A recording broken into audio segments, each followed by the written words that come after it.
अस्सलाम वालेकुम। आज की इस वीडियो में इंजन के एग्जॉस्ट सिस्टम के बारे में बात करेंगे। एग्जॉस्ट सिस्टम में यूज़ होने वाले कंपोनेंट्स किस तरह काम करते हैं। इस वीडियो में एक्सप्लेन करेंगे कि अगर एग्जॉस्ट सिस्टम से कैटालिटिक कन्वर्टर को निकाल दिया जाए तो गाड़ी में क्या क्या मसले आ सकते हैं। तो सब टॉपिक को वन बाय वन डिस्कस करेंगे। तो आइए शुरू करते हैं। सबसे पहले हम एग्जॉस्ट सिस्टम को समझ लेते हैं। तो बेसिकली एग्जॉस्ट सिस्टम का काम इंजन की एग्जॉस्ट गैसेस को कलेक्ट करके एग्जॉस्ट पाइप से निकालना होता है। अब सवाल ये पैदा होता है कि ये गैसेस इंजन में आती कहाँ से हैं। तो होता कुछ ऐसे है कि इंजन के अंदर कंबक्शन होती है, यानी आग जलती है। जहाँ भी आग जलेगी वहाँ हवा की ज़रूरत होती है। अगर हवा नहीं होगी तो आग नहीं जलेगी। अब इंजन को रन करने के लिए इंजन के कंबक्शन चैम्बर में एक साथ हवा और पेट्रोल के मिक्सचर को भेजा जाता है।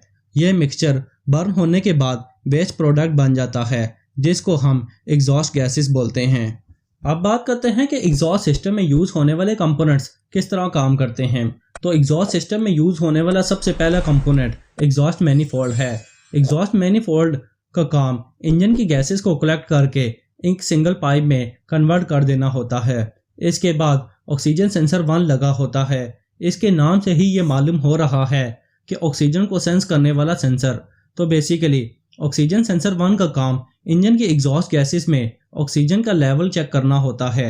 लेवल चेक करने के बाद ये डाटा ECU को ट्रांसफ़र करता है और ECU इस डाटे के हिसाब से हवा और पेट्रोल के मिक्सचर को बर्न करता है। ऑक्सीजन सेंसर 1 के बाद लगा होता है कैटालिटिक कन्वर्टर। कैटालिटिक कन्वर्टर का मेन फंक्शन हार्मफुल गैसेस को, जैसा कि नाइट्रोजन ऑक्साइड, कार्बन मोनोऑक्साइड और पार्टिकुलर मैटर को लेस हार्मफुल गैसेस में कन्वर्ट कर देता है। अब सवाल ये पैदा होता है कि कैटालिटिक कन्वर्टर से गुजरने वाली गैसेस लेस हार्मफुल कैसे हो जाती हैं। तो होता कुछ ऐसे है कि कैटालिटिक कन्वर्टर के अंदर 2 जालियां लगी होती हैं। ये जालियां प्लाटिनम और रोडियम के मेटल से बनी होती हैं। प्लाटिनम और रोडियम का मेन फंक्शन केमिकल रिएक्शन को बढ़ा देते हैं, जिसकी वजह से नाइट्रोजन ऑक्साइड ऑक्सीजन में ब्रेक हो जाती है और कार्बन मोनोऑक्साइड ऑक्सीजन के साथ अटैच होकर कार्बन डाइऑक्साइड बन जाती है और फिर ये गैस कार्बन डाइऑक्साइड की शक्ल में एग्जॉस्ट पाइप के जरिए बाहर निकल आती है। कैटालिटिक कन्वर्टर के बाद लगे ऑक्सीजन सेंसर 2 के बारे में बात करते हैं। ऑक्सीजन सेंसर 2 का काम ये चेक करना होता है कि कैटालिटिक कन्वर्टर सही काम कर रहा है या नहीं। जैसा कि ऑक्सीजन के लेवल में कुछ वेरिएशन आती है, जैसा कि ऑक्सीजन का वही लेवल आ रहा है जो कि ऑक्सीजन सेंसर 1 ने मेजर किया था, तो इसका मतलब कैटालिटिक कन्वर्टर सही काम नहीं कर रहा। और अगर इस मेजरमेंट में थोड़ी सी भी तब्दीली होगी तो इसका मतलब कैटालिटिक कन्वर्टर सही काम कर रहा है। ऑक्सीजन सेंसर 2 के बाद लगा होता है रेजोनेटर। रेजोनेटर बहुत सी गाड़ियों में अवेलेबल नहीं होता। रेजोनेटर एक स्मॉल पाइप की तरह होता है। जब इसमें एग्जॉस्ट गैसेस इंटर होती हैं तो इसमें रिफ्लेक्शन के नतीजे में ये गैसेस एक दूसरे को ख़त्म कर देती हैं, जिसकी वजह से हमको एक्सेप्टेबल नॉइज़ सुनने को मिलती है।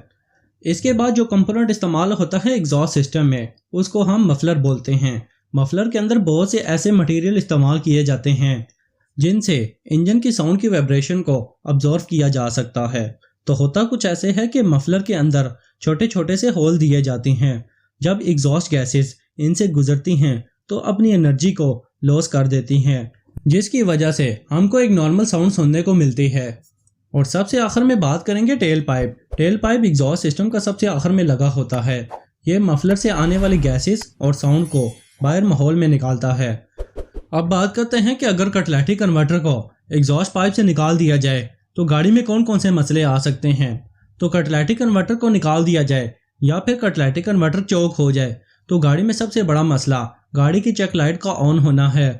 इसके अलावा कैटालिटिक कन्वर्टर के मुतालिक P0420 कोड का आना और लो फ्यूल माइलेज के मसले भी आ सकते हैं गाड़ी में। उम्मीद करता हूं कि आपको इस वीडियो में एग्जॉस्ट सिस्टम के बारे में पता चल गया होगा। अगर आपको इस वीडियो में कुछ नया सीखने को मिला है तो इस वीडियो को लाइक कीजिए और अपनी कीमती राय कमेंट में देना ना भूलिएगा। तब तक के लिए अल्लाह हाफिज़।